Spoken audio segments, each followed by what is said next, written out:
Poze, repede!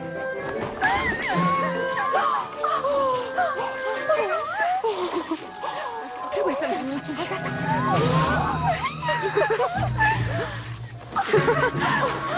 Hai de mine!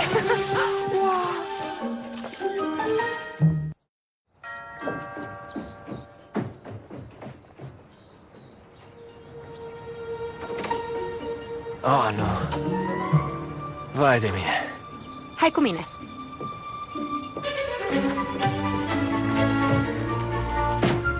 Cred că mi se îndeplinește dorința. Planul ei e să-mi pună capăt zilelor și probabil să mă lase pe undeva prin pădure. Crezi că poți fi sincer cu mine? Sigur. Ești palid și te îmbraci ciudat. Tu ești sincer acum. Spune-mi ce ești. Cum adică? Ești ciudat. N-ai nicio replică interesantă. Ar trebui să fii vorbitor motivațional. Dar mă simt atrasă de tine. Ce ai zis? Nu ai reflexe în oglindă. Nu poți să mănânci mâncare normală și strălucești în lumina soarelui. Strălucesc.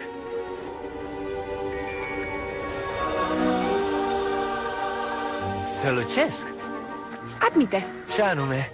Știu ce ești. Știi? Da, știu, recunoaște. Spune-o. Așa e? Sunt palid? N-am reflexie? Strălucesc? Ca un vampir? E adevărat?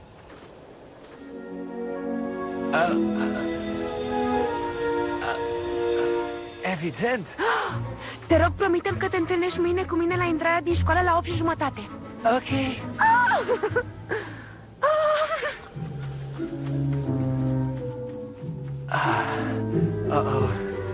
Adio, viață.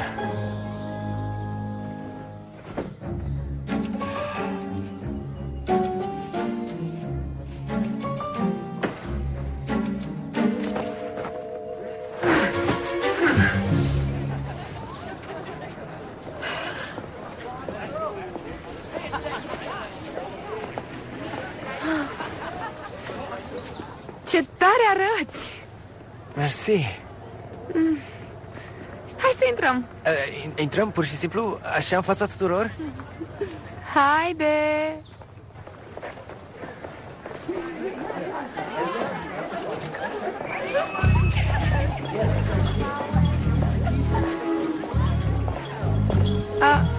Bună, Bon! Nu cred. Ia uite la ei! Ce drăguț!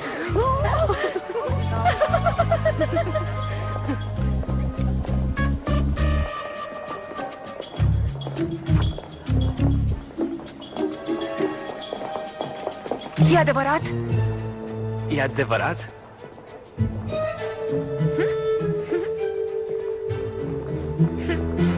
Tu ce crezi?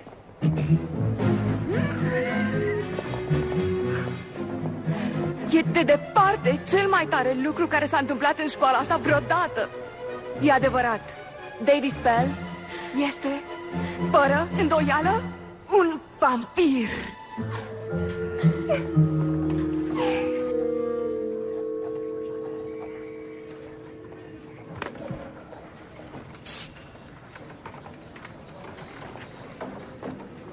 Ți se întâmplă asta des? Schimbi școala și toți te cred o ființă supranaturală? La ultima școală erai Rocket Raccoon. Ce te face să crezi că nu sunt vampir? Comportament de 14 ani, nu 400. Ești în casă pe lumină, ceea ce vampirii nu prea pot face din câte știu eu. Și n-ai nicio legătură cu șarmul. Da, și vampirii nu sunt reali.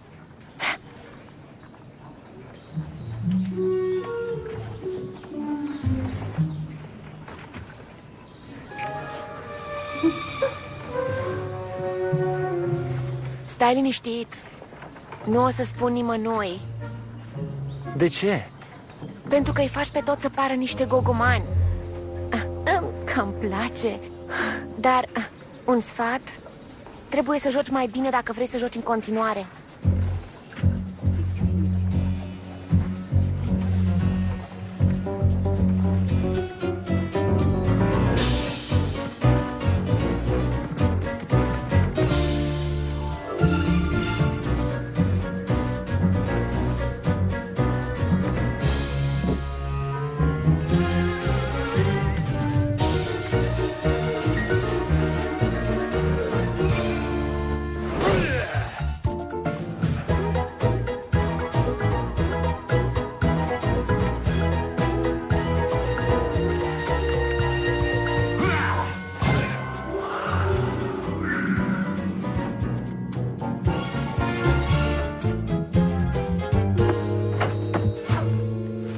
o să meargă.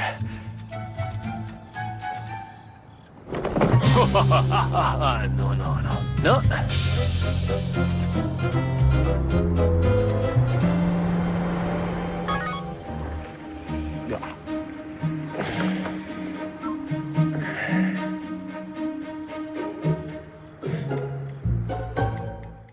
Hei, Vi, mulțumesc pentru ajutor. Știi, am stat treaz toată noaptea gândindu-mă la povestea asta și... Ei bine, dacă tot te iei de o rânduire socială din școala mea, vreau să particip și eu. Ai nevoie de ajutorul meu. Așa este. Bun. De aspect o să mă ocup eu, dar tu trebuie să te comporți corespunzător. Vorbește cu mine ca un vampir adevărat. Ok. Eu chiar sunt un vampir. Ce-a fost asta? Un vampir? Culmea, deși ai deja un accent, nu te pricep deloc la accente. Ok, bine, eu nu am niciun accent. Tu ai. Și doi, cum ar trebui să vorbesc? Bine. Vampirul modern e o combinație de model înțepat și boboc student la arta poeziei. Ce? Bine, ia repetă. Tu n-ai înțelege.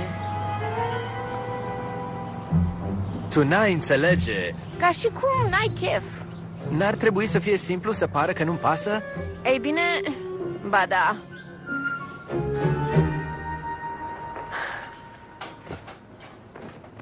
Mersi pentru ajutorul la shopping.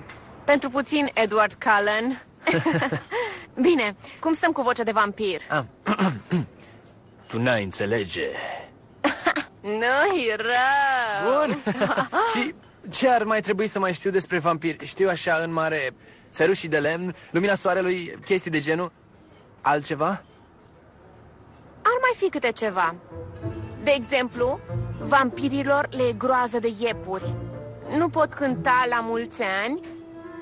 Și ceva foarte important. Dacă bați un vampir la concursul de uitat insistent, îl lași fără puteri. Uitat insistent? Serios? Nu te cred. Bine, nu trebuie să mă crezi. Uite dovada. Bine.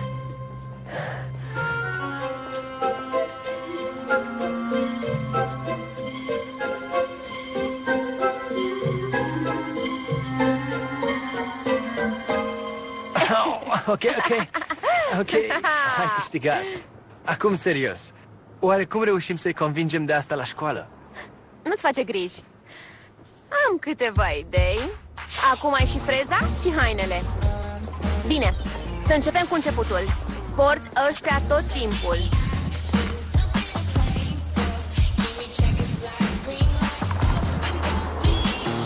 Perfect.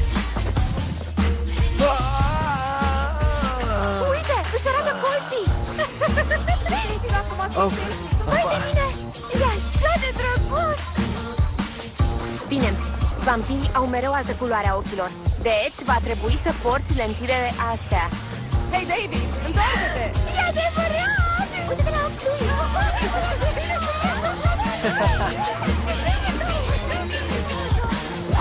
În această ediție din lumea lui Caitlin, liceul nostru are propriul său vampir, Davy Spell. Unii vampiri pot cura, așa că trebuie să o faci și tu. Ia uite! Ia uitați-vă! O, da! Nu se poate!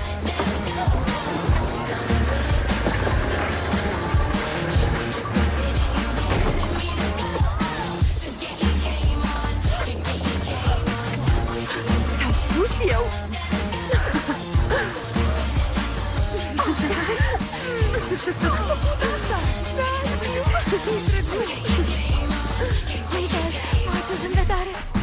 Astăzi, la lumea lui Caitlin, vă aduc o poveste care sigur vă va pune pe gânduri. Davy Spell, strigăiul desăvârșit. Câți ani ai? Anii sunt pentru muritori să-i măsoare. Așa e. Așa e.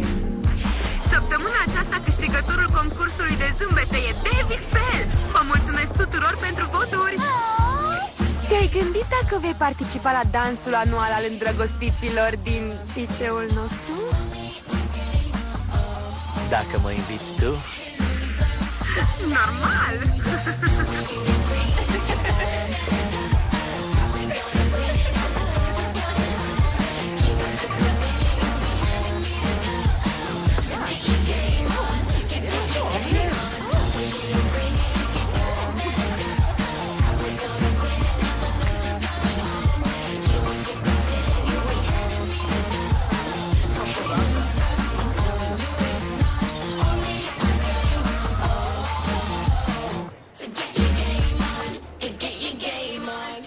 Tipul ăsta vine la noi în școală, ne fură fetele, prietenii, feliile de pizza. De ce?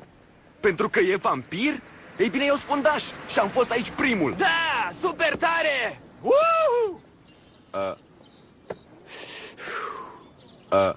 Sincer, eu mă plângeam. Nu-i chiar un motiv de veselie. Foloseai tonul ăla la atac?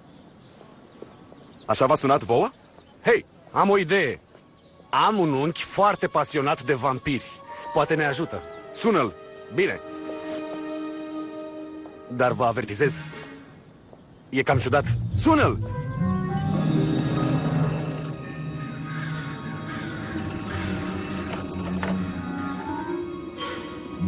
Alo? Unchiule Derek? Cine? Vorbesc cu... Baron von Grozav? Dacă lucrurile stau chiar așa, și cum și eu am observat semne legate de o astfel de apariție, vreau să urmăresc monstrul și să-l răpun. De unde știm noi că poți? Care-i povestea ta? Povestea mea?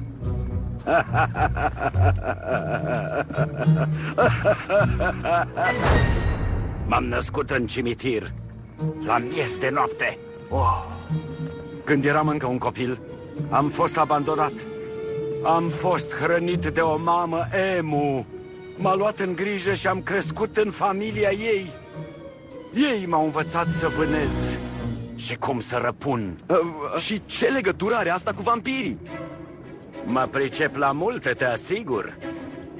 Am centură galbenă la 9 tipuri de karate, ceea ce mă face centură neagră cu 3 dani. Am câștigat în jocul Castlevania în fiecare mod posibil și am văzut filmul Van Helsing de 47 de ori. Și detest filmul. Da, bine, e grozav.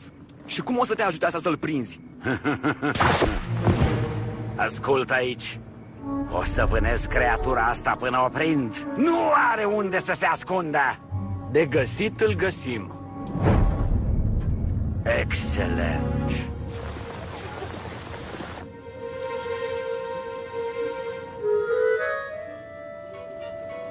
Care din ei este? Uite-l acolo. Excelent. Deci, care-i planul? În recipientul ăsta am apă adusă special din munții Carpați. E bine cunoscută că poate anihila vampiri. Când îl voi stropi, o să facă puf! Adio, vampirule!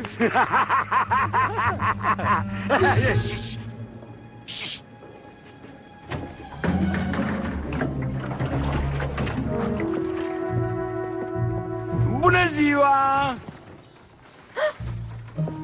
Vă pot ajuta?